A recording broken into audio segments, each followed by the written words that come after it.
Jacques Rivette's 1966 reinterpretation of Denis Diderot's 18th-century novel La Religieuse, starring the queen of the new wave herself, Anna Karenina, appeared in the classics strand of last year's Cannes Film Festival, and now it gets a brief cinema outing in the UK, prior to its DVD and Blu-ray re-release.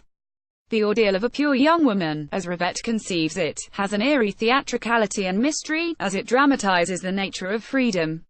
It is part melodrama, part erotic memoir. The Nun was controversial in its day, and Lars von Trier may have stewed the bat squeak of black comedy in it for his own provocations, such as Breaking the Waves and Dancer in the Dark. Karenina plays Suzanne Simonin, a young woman who is committed by her family, against her will, into a convent, the reason being that her father is not the man married to her mother. The shame of illegitimacy that she represents means her mother cannot bear to look at her. Suzanne endures this injustice in a state of shock, and her residual faith that God will deliver her from this imprisonment is futile. It is precisely the business of faith that is keeping her locked up and dependent on men outside the convent. Her destiny rests with the caprices, a well-meant concern of presiding bishops, and a lawyer looking after her interests.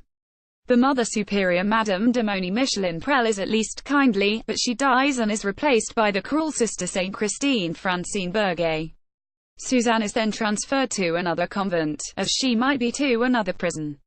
It is a more liberal establishment, where she instantly becomes the pet of the mother, Madame de Chelles-Liselott-Pulver, to the petulant jealousy of all the other nuns with whose girlish affections de Chelles had previously been trifling.